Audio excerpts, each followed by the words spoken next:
Kintsugi Heroes acknowledges funding and was made possible with support from the Community Broadcasting Foundation. Find out more at cbf.org.au.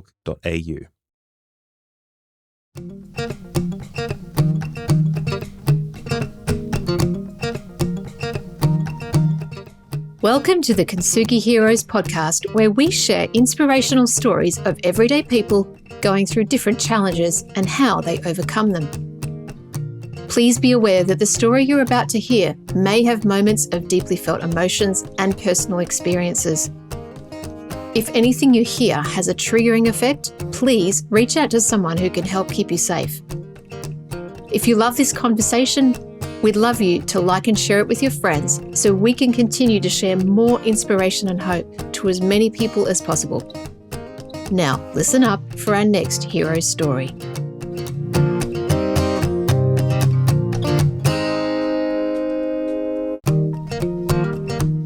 My next guest is a very brave and vulnerable woman.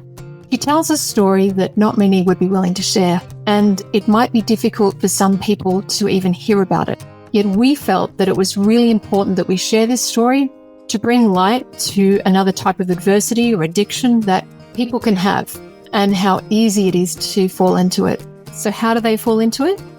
Through love. Just like so many of us meeting the person of our dreams, we get swept away off of our feet. We get married, and then the happy ever after doesn't really happen after that. Her story is what happened after marriage, and the happy ever after continued, but it changed shape. There was an addiction of sorts, and that's in regards to webcam sex with other people, couples that her husband expected her to join in, and she did, to keep her marriage. When I first heard of her story, I was quite shocked, and then I realized it's actually quite well, I won't say it's common. This is something that many people do partake in and consider normal. And what she brought to light was how easy it was for it to happen in a seemingly normal, functional family. She talked about how it destroyed the marriage and the relationship with herself and the journey she went on to try and heal and the players and the people in that process. Her journey was ultimately one that sought love for herself, and that's where she got to at the very end. After breakups and heartbreaks, it's not an easy journey. It's not an easy story for her to tell, and yet she did it so eloquently and passionately and with vulnerability. I ask you to listen to this story without judgment, with an open mind, and just have compassion for her. Just like every other guest that we've had on Kintsugi Heroes, everybody deserves compassion and acceptance. We are all human after all. And that's how we can heal, through other people's listening and understanding. So please enjoy this conversation with Romina Lee.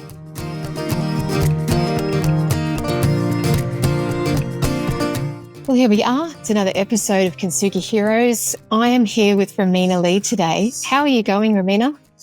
I'm very well, thank you, Evelyn. I was a little bit nervous, excited, all the feels. How are you? I'm great. I am really great. I'm great because I'm with you, and I'm always super excited and grateful. And I feel honored when I get to start these conversations with people. So I just want to thank you for being here and being open to sharing your story. Thank you for having me. You're welcome. Well, let's get started. Can you take us back to the beginning, create the context of what was going on in your life before your story began, or the challenge of the adversity? Okay, so this is going back probably 22 years now. So it was like the years 2000. I'd been in a few bad relationships. I'd had a child from another relationship where there was violence. And I obviously went on to meet this amazing man, fell in love. He had children of his own. And we then proceeded to get engaged, get married. And to me, it was like the prince in the shining, armor had come in and rescued me. And here I was on this beautiful journey forever till the end, as life should say, with the good Catholic patriarchal upbringing. This was kind of how and where I was all at way back when. And I was living the dream. And yeah, life was just couldn't get any better, really. That was where it was all at. This was in 2006 by then. those first 6 years of courting and all the other stuff that had happened. Yeah. So when I just talked to this experience, I just wanted to say that this is my experience of this journey that I've gone through in the last 15, 17 years. And what happened was we got married in 2006, and I had the fairy tale wedding and everything was just blissful and on cloud nine. And then not long after, a few months into the relationship, there was kind of some conversations around, being kind of, it's like called a fetish or something like that, around the lines of camming and going on live cameras with other men and doing other things with other people. So obviously, I was blindsided, happily married. Whilst I'm a consenting adult at that time in my life, I was like, is this what people do in these marriages? Is this what married people do? Is this what all these other people in life are doing? And I suppose I never questioned it, and then thought, well, this is my husband. This is who I have committed to for the rest of my life. These are the things that people must do. So naively, I went along with it, and I started to do things on camera with other people, or there were certain websites that we would go on to. And this kind of started in 2006 and continued on through our marriage until I got the courage to leave in 2017, which leads to another part of the story, which I'll share as well. But for me, in this time and space and place, I suppose way back then when I reflect, it was like I went along with it because I thought that was what you had to do. And there's no blame or shame in anyone else. I take full responsibility and reflection of my whole journey. And this is the beauty of this journey that I've been on in the last 20 years. But at that time, it was like we'd married, we'd got 3 children, we were growing them up. I couldn't tell anybody what was going on. I couldn't talk to anybody. So for those long time, I held on to this secret that was really painful and also brought around a lot of shame and pain for me. And it was really difficult. And it wasn't until the last few years that I've actually started talking about it to people, because what I was doing wasn't in alignment with me as a woman and as a human. And what I realized in hindsight is that I was obviously a very disempowered, potentially, even though I was thinking at the time I was empowered. And what it meant for me was that when I look back now, I never really loved myself. And so this journey that I've been on in the last 20 years has been so huge and has got me to where I am today. But I'm still obviously healing. There's still things happening along there. I didn't realize I'd get a little bit triggered like I did just, and it's the first time I've spoken about it.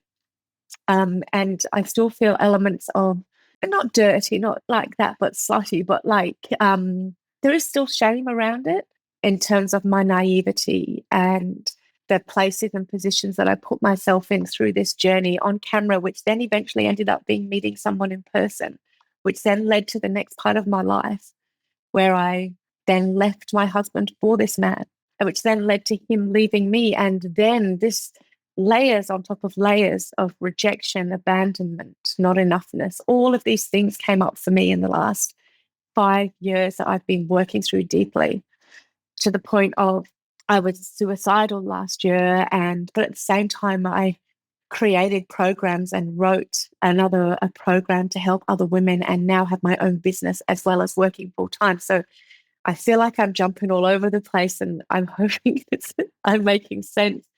But there's so many layers to this journey that I've been on that have led me to where I am now, that it's really hard to just pin one point to articulate, because there's so much adversity in each and every point to the real depths of me as a human and what I experienced, and why I'm very grateful that I'm still here now. Thanks, Romina. And I can only imagine how, I guess, nervous you'd be in sharing this, especially where you are healing those layers of, that are coming up for you. And I've got a few questions, and if I'd like to take you back, if that's okay, because from what you've said, it sounds like you were with your husband for, was it 11 years? We met in 2000, and we got married in 2006, and I left in 2017. Yes, we were married for 11 years. Right. And so you were doing these practices with him for that period of your marriage? It was on and off, yeah. So it would be when the children weren't home, or when we were, it was kind of when we would go to hotels, or we had an opportunity to be on our own. It was like, oh, let's go and play, let's go and do this. And so again, whilst I'm consenting and there was no blame at the time, it was just this kind of pattern that we got in. Sometimes it would happen a few times a year, sometimes it wouldn't happen at all. And there'd be different websites that photos would be posted of me with my consent, sometimes without. I would get quite anxious about certain things. I would get quite stressed. Sometimes I enjoyed it, like we had a few drinks and then I got in the rhythm. So this is what I'm saying, like about the whole experience. It's not just black and white. There's so many different layers to it. But yeah, that's what happened intermittently for those 11 years. Yeah. And right from the start, were you feeling internally that it wasn't in alignment with you? Like you felt some level of, hey, this isn't really me, Yes. or this is, yeah. Talk to me about that, and then how you carried that through and the interactions with your husband. So when it all started, it was like, it felt like, oh, this is really strange. Like, this is what married people do. Like I mentioned that a little bit before. And I do have the Catholic upbringing, which is all kind of, the good girl kind of theory scenario. But for me, it was like in my gut, in my instinct, my whole body was a hard no. For me, though, it was like, well, I've met this amazing man, and he is an amazing man. I mean, we don't really speak that often now, but our children, I finally just told our children only this year, which is why now I'm ready to speak about it, why now I'm starting to write a book. But just to give a little bit of context around that, it was very difficult in talking to them. But when I go back and think about it, it was like I was hiding this from my sister, my mother, my best friends, my family, everything. It wasn't just how it felt in my body. It was the fact that I was living this lie. I was keeping this secret from the people I love the most. And if you could talk to anybody who knows me, I am an open book. I am so transparent. I am so honest. So it was like this dark cloud was over me, but every day I was living, not every day, but when these things happened, when he wanted to do it or when we were going to do it together, it was like I would feel this overwhelming sense of dread, and I'd be like, oh, do we have to do that? Or are we going to do this? Or can we do something else? And so it came to this space and place where it became a norm then. And I would often disconnect or just go along with it, because this is what wives do. This is what good women do. They keep their husbands happy, right? And this is kind of the space and place that I was in. Through this interactions in 2006 is where I met this one man who I then ended up continuing to see on a regular basis with my husband present until we met in person. But we can go to that in a little bit. But I realized in reflection, for me, I was quite disembodied and I was not connecting to my real truth of who and what I was, even though I was very happy. And to know me back then through my whole life as an outsider, you would never have known that this was happening. And so then it got me thinking, it's like, fuck, what lives do we live actually in real life? Who lives what? Who's doing what? Nobody ever truly knows anybody. And yeah, I just went on this massive kind of, like spiral in life. And I've always been on a journey of spirituality and healing and questioning. But yeah, this one took me very deep. How did you talk with your husband about this? Because if you knew that, oh, this is not me, or I'm not really sure I want to do this, did you talk about it with him? Was it easy to do that? In the beginning, we spoke about it on and off over the years. And again, he would have his own version of these events and his story. So I would never want to take that away from him. And I've asked him to talk to me and the children, but he won't. So I feel now that I'm going to talk about it because I want to express this and be honest with myself and the world. And hopefully this will help one other person, maybe. We would talk about it intermittently and he would say, oh, it's just a bit of fun, and or there's no harm in it. It spices things up. So I kind of figured it was this kink, it was this fetish. And at times I was happy to go along, at other times I wasn't. When it got to the point where we were actually going to meet one of the people in person, or there was many times actually he would we would potentially suggest going meeting someone where we'd had a few drinks one night, and I would say, yeah, and go along with it. And then the next day I'd cancel it because I was a hard no and I couldn't. So I'm very grateful for listening to my body there. But there was one person in particular who I had met in 2006. He lived in another country, but then he eventually moved to Australia. And that person there was where the story got really different and really changed. And I started to meet him and then fell in love with him. And this was the things that I would talk to my husband about along the way before I met this other person in person, was that for me, I'm a woman that loves one man and one man only. And for me, connection and intimacy is monogamous. And that's just me. That's not everybody's choice, but that is me. I knew that back then. And I know that solidly and hardly now more than ever. And I would express myself in this way to him and I would be concerned. And, but, he said, no, we'll be fine. But we played with fire and we all got burnt. So it's okay. It was pretty shitty, but it is what it is. Talk me through the journey. What happened through that journey up until you leaving? We would live an everyday life. Like, to the outsider, no one would ever know anything was any different. And then there was this one person that we met and he lived in Egypt. I never thought I would actually meet him in person, but we would kind of webcam here and there, different things would happen. But I actually did form a connection with this person. And then we found out that they'd moved over east. So then my husband organised for us to go for a trip there. And this was around 2015. So this is where I met this other person in the skin. And it's a little bit embarrassing, but we had like a threesome. And like, these are the kind of things that I say this giggling, but it's not for me. I'm grateful for that experience, but it was the most awkwardest thing I've ever done in my whole life. And I can laugh about it. I laughed about it then and I laugh about it now. And I will never do one again.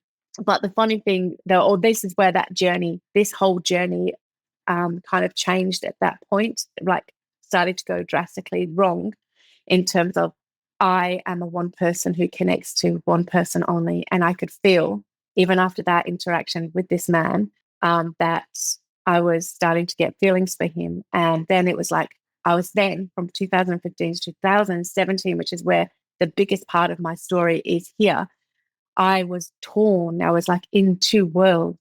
I would frequently go and visit this man every 3 months at least. And it would be like these games would happen between my ex and this guy. And we would have like dares to do and sexual things and videos and photos and all of these things. And at first I was like, oh, okay, well, I'll just go along with it, like I was before. And then all of a sudden something changed. Not only did I start to fall in love with this other man, I then couldn't sleep with my husband anymore. I then was realizing that this is really wrong. I can't keep doing this in my body anymore. I can't keep lying to the people that I love. I was living this double life, working full time still. And there's layers of shame and it was just really heavy. And then it started to like turn into an affair with this other guy. And I told my husband, I've fallen in love with him.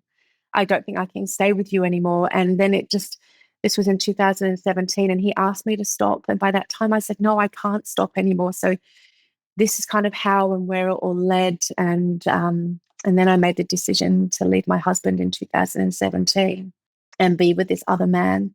It wasn't easy, but I only told a handful of people the true story and how I'd met this other person, because no one, obviously, they couldn't understand where I'd met this other guy because I didn't go out or do anything or any of those things. And nobody knew that I'd known this man since 2006 too. It's like he'd been a part of my marriage, even though not always there every day.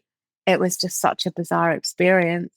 And then we moved in together and we were together for nearly 4 years. But when COVID hit, his visa expired and he had issues and he had to go back to Egypt in 2020, which then led us on this very deep spiral of a very unhealthy relationship. It turned really toxic.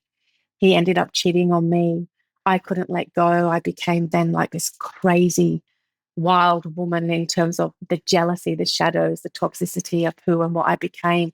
All my biggest fears and grief and loss came up not only from my ex-husband, but also from my now ex-boyfriend. And I got to this space and place where I was just so lonely, disempowered and depressed. It was pretty bad last year. It was really bad. I'm sure anybody listening to this has kind of been through breakups. There's not many people that haven't, but what you're sharing goes to well beyond that. And I just hearing you, I'm feeling that gut-wrenching pain. And I've got a couple of questions. When you went to leave your husband, how did you share that with your children? It was so difficult. It was one of the hardest things I've ever done because I still love my ex-husband and I still love my ex-partner, no matter what we've been through. And I would never wish any bad upon them ever and anybody. But telling our children was the hardest thing. I spoke to my ex-husband, sorry, and he didn't want to break up. But we were at this point and I just said, I can't do this anymore. I need to be free. And I did feel this sense of freedom. But he said, whatever, he was so beautiful, like, whatever you need to do, we will do. And so we sat down with them and told them. And it was just devastating. They were just really upset. And they were all adults. And we had a grandson. But I felt like, because we were a blended family, I felt like I'd let them all down again and that I'd give them another layer of trauma and that it was all my fault and that I couldn't really tell them the reason why we were really breaking up. And I just really wanted to be honest with them. But I knew at that time it wasn't going to be okay. And even recently, I was still so scared and nervous about when I actually told them the truth about what we did in our marriage and where it led me and how I actually met this new man that I'd brought into their lives. And so, yeah, it was extremely challenging. Lucky for us all, I love them all dearly. We have the 3 children there. My child is from a previous relationship. So he's 26, and then the stepchildren, but they are my daughters. I call them my daughters. They're 29 and 31. And I have very strong relationships with them all and love them all deeply. And we have a very different family and have had a different life, just all open, really open with everything. And well, clearly this is very open now, but this wasn't back then. But I feel like I created that safe space for my children to be who and what they all are. And to me, that's the most important thing in life, and especially after what I've been through. So no, when I told them this year the truth, they were quite shocked. And I think we still have quite a bit to work through with that, but I'm available for questions and I'll be as honest as I can and take full responsibility for everything that I did. Some must be really challenging. I couldn't imagine and what you've been through. What would you say was the thing that kept you going all those years, continuing to do it, even though you knew it was a no inside? Was it the Catholic upbringing? Was it holding on to the fantasy or the expectations? Or was it something else? That's such a beautiful question. When I've reflected on my journey, the Catholic upbringing has been a significant influence, which is really interesting, which I could go on another tangent, but now I spend most of my time dismantling all of that and the patriarchy and unlearning everything, right? Which is beautiful. So now I know where I had to go to get here. But back then, I feel that I was I was lacking confidence. I was potentially disempowered. Didn't love myself, even though I knew that I loved myself. I was in a violent relationship years ago, and then this man was just my savior. And I wanted the white picket fence and the dog. We had the dog. We had everything. I had committed to my life with this man and said, therefore, this was what I was going to do, no matter what. This is one of the things that obviously kept me there in that space and place. And also, I didn't want for my children to grow up with another broken marriage. I wanted us to be strong, to grow old together. To me, this was the love of my life. How could I ever be alone? I was terrified of being alone. How could there ever be a life without a man or without a partner there? And that was another big thing in terms of me not leaving. And also it was just, I suppose, just not really an option. I didn't think it was an option back then to leave. Once you get married, you stay. Yeah. But that changed because I obviously took the courage, and then now I'm very happy on my own. But anyway, that's a whole other story. Sorry for the interruption. This is Ian Westmoreland, the founder of Kintsugi Heroes, and thank you for listening to this story from one of our amazing heroes. Our mission is for these stories to provide hope and inspiration to people experiencing life challenges, and to also educate the broader community on how best to provide support. If you would like to help us to continue to produce more hero stories and cover more adversity themes, we would welcome all donations. These can be made via our website, kintsugiheroes.com.au. The donate function is at the bottom of the homepage. We'd also welcome any feedback. You can email me direct using ian@kintsugiheroes.com.au. Now let's get back to the story.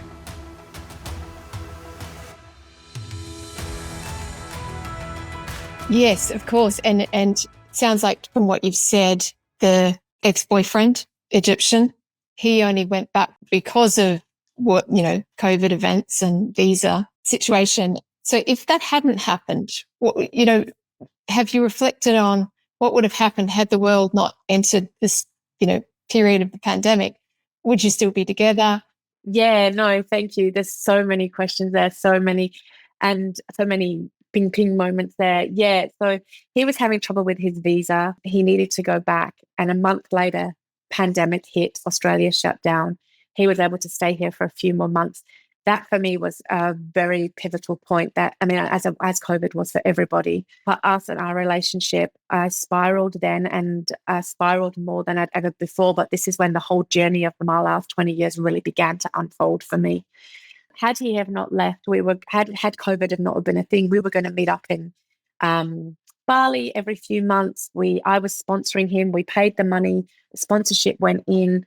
This was going to be a short-term thing, 6 to 9 months. He'd be back here with me.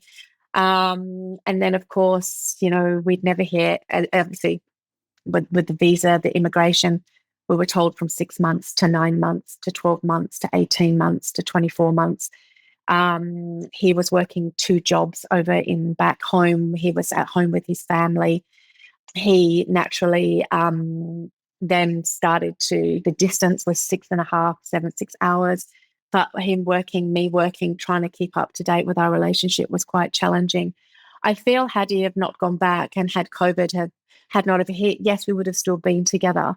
The love that we had and the connection that we had, again, was such a deeply profound experience with him.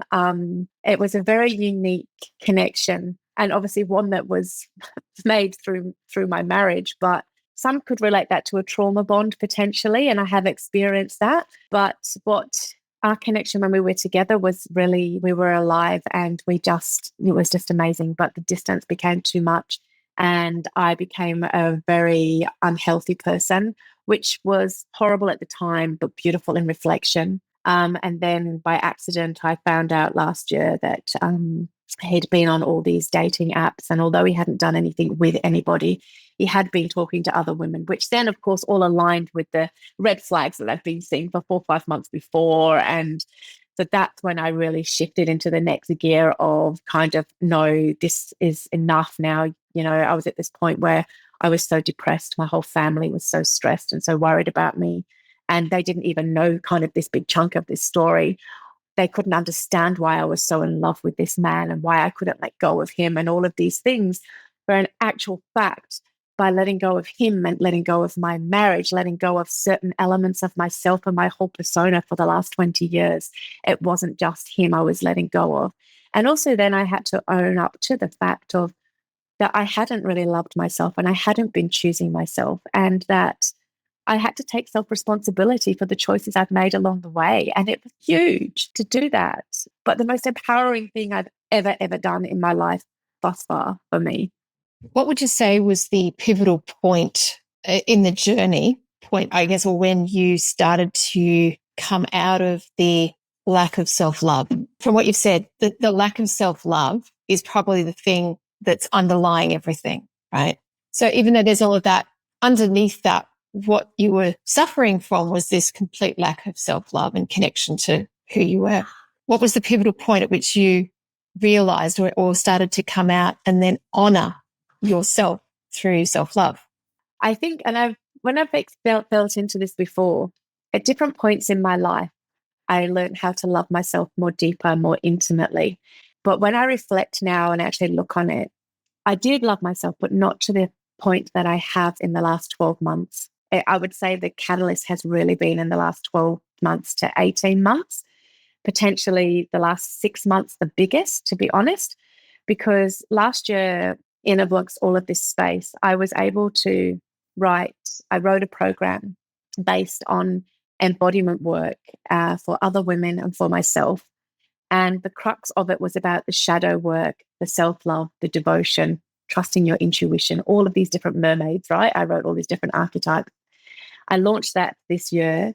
Them were the key lessons in my life that allowed me to come home to who and what I am today. And when I started to actually write that program, I started to teach it, embody it, teach and share with other people in the world through expression on social media and all these other things that I'd never, ever done before. It built my confidence up to a point where I was like, I am a deeply feeling, highly sensitive woman who is too much, right? I am more than enough. I am worthy and I am exactly who I am right now. So it was definitely this year, but I gave you that context because that's where I started to write. And as part of my journaling, as part of my working with my mentors and coaches, it wasn't just one kind of thing that happened. It was over a period of time, but it's been the last 6 months where I've honestly just dropped into forgiveness. I've forgiven myself for the things I did. I've forgiven what I call energetically the other men that I've been with. I have released the anger, the anger was a big thing. I kept avoiding the anger, which I worked through a lot this year, and bless them, they heard about it and copped it. But the self-love stuff was really the last 6 months, if I actually tune in, because now I feel like in my heart, I feel content. In my heart, I feel like I've come home to who I am. Although I am lonely and I'm back on the dating scene very slowly again, I will never let anyone rock me like that ever again, because I am worthy of so much more, and so is everybody else. You mentioned there working with mentors. How important has it been for you to have trusted people to rely on and learn from and be guided by to get through this journey? I've had mentors and coaches for the last few years now because I'm also a feminine embodiment coach as well. And so I work full-time in human services. But for me, the importance of I couldn't imagine my life without one, because I feel through this journey in particular, I spent quite a bit of space in the victim mentality, which is only natural and normal. But what I've learned from one of my amazing mentors I've worked with closely in the last 18 months is around how to step into your creator and how to not spiritually bypass, but how to be really aware of the choices that we make every day and how that impacts upon us in every way, shape, or form, and everyone else around us. So now when I actually look at life, and now when I actually am making choices and doing things, I am like, do I want to be in the victim or do I want to be in the creator? I feel everything that's going on here in this victim space, and I emotionally sit with it all and I express it, release it, and I sit in that dark, dark place. But then I dive to the other side and realize, actually, I am the creator of my universe and I get to choose and be who and what I want to every day. From waking up and lighting like incense and sitting there with my cup of decaf or cacao and just journaling for an hour, that to me is creating. These are the impacts, I suppose, or long-lasting rituals or different things that have been embodied in myself from having a mentor or a coach, because without them, I wouldn't have been able to probably get through and learn these new layers and levels of myself. I wouldn't have been able to potentially meet myself in the darkness that I did. And I have another mentor where I'm part of this group thing each month where we do embodiment practices. And there's a workshop on a different element. And so, I'm continually on that journey of learning and unlearning for myself, because to me, coming home to who I am actually is something that I took for granted. And I think we all take for granted because we're so busy every day doing what we're doing. And I just started questioning, whose life am I really living? And what is it that Romina actually wants? And this is where it all unfolded from this journey. And even though it's been at times extremely difficult, I wouldn't have wanted it any other way, because I really am so grateful of where I sit right now in my life, and just I'm forever loving more and wanting to shine my light and share my love. And I want other women to get to this place and space for themselves as well. That's so beautiful and really, really important. And I hope that the women listening to this realize that the story is not so much about the cami, the fetish at all. It's not about that. No.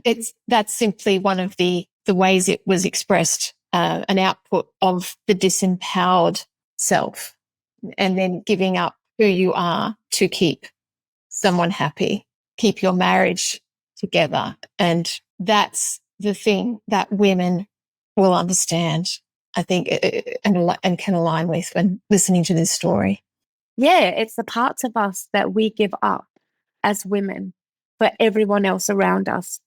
And right, for the last few months, I've been journaling around this notion of selfishness, and I just disagree with it so wholeheartedly.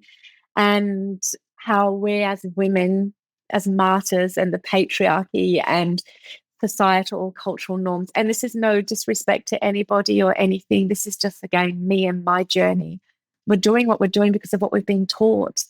And there is nothing right or wrong about that. And so I don't come from a place of judgment, but I just know from my own journey, I would never, ever, ever have known that I would be sitting here right now and have had these experiences, of which have been really traumatic at times, but have been so beautiful at the same time. Like, in this place of disempowerment back then, it was sometimes so exciting and, edgy when I was meeting this other man and doing these things. So it's not all, and that's where I get now to play with all of that, I suppose, and reflect upon my journey.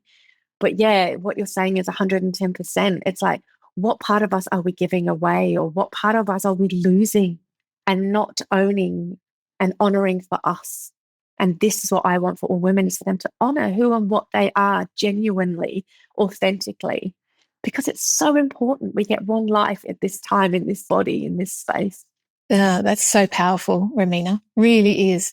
And you spent, like you said, was it 20 years? Is that how you kind of define it? Well, the large chunk of those years from meeting your ex-husband, but it's been a long time. I've always been on this journey. Like, my first partner when I was 18, like, I'm 47 now. And my first partner, I cycled into a family and domestic violence relationship where I had my first child. So that was my first experience, to be fair. So it's been a very long time. But the secret was probably the darkness. This big shadow piece here was probably since 2000. It was 2006. So I would say, 15, 16 years, because I'm still working through it, and there's still parts of me that haven't fully healed, and they may never heal, but I'm continually dive to those depths and just keep seeking what's here and learning from it and owning my shit, to be fair, because only I can own my stuff, and I'm fully here to do that. And that's just my journey.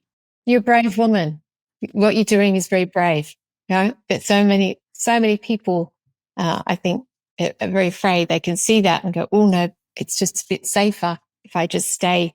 Even if they've given up themselves, it can be safer just to stay put. And sadly, I believe maybe our parents' generation were in that space, and we are changing that. And through people like yourself.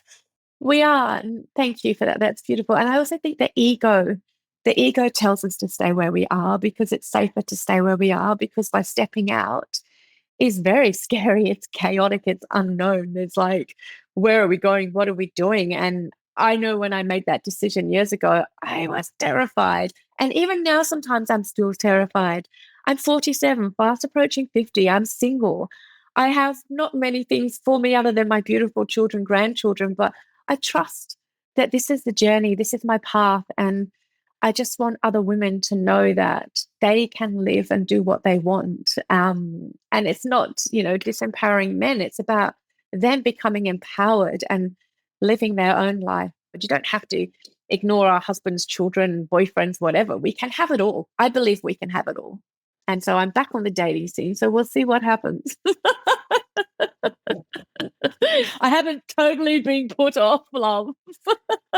Wow. I'm so impressed by everything that you've shared and the journey and the healing. And you're right. It's an ongoing journey. You don't just wake up one day and go, "Oh, I'm healed now. I'm back together." No, definitely not. Mm. Definitely not. I put it like a jigsaw puzzle, like the jigsaw, one piece starts to come and then, we're nearly at the middle. I feel like, oh my gosh, we've got one piece left. And then, a few more pieces fall away again. Or it's like the onion, the layers just keep getting. And I'm like, surely we've met the core of this onion, but we haven't. There's always more.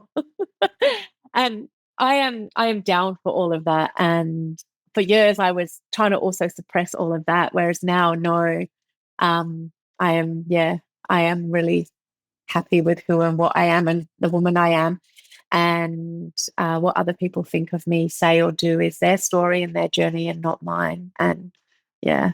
More power to you. That is a beautiful thing to hear, and well done for getting to this place that you're in now, and for empowering women and others to be sovereign and find those, themselves and stay true to who they are.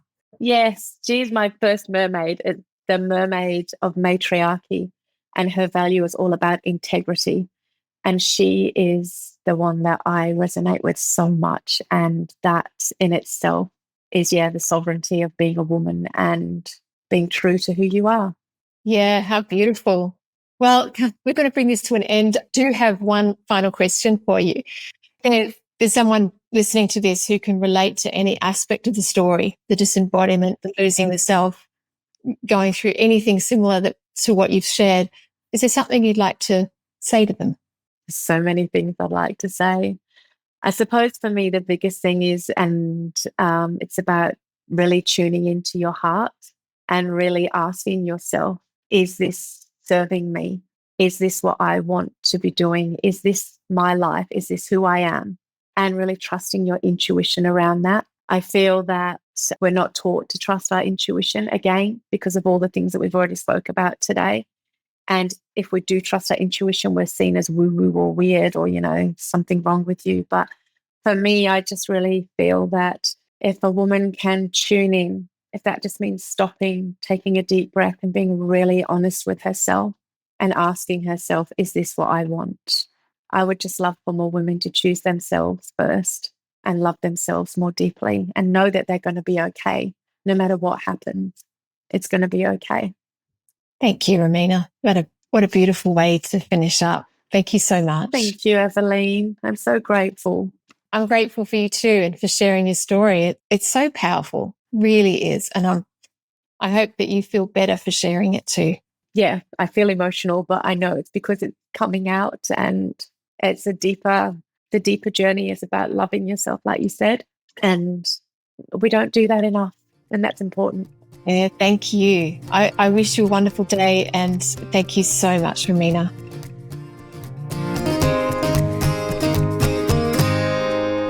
We hope you've enjoyed this episode of Kintsugi Heroes. Please like and share the show to your friends so we can get this out to even more people.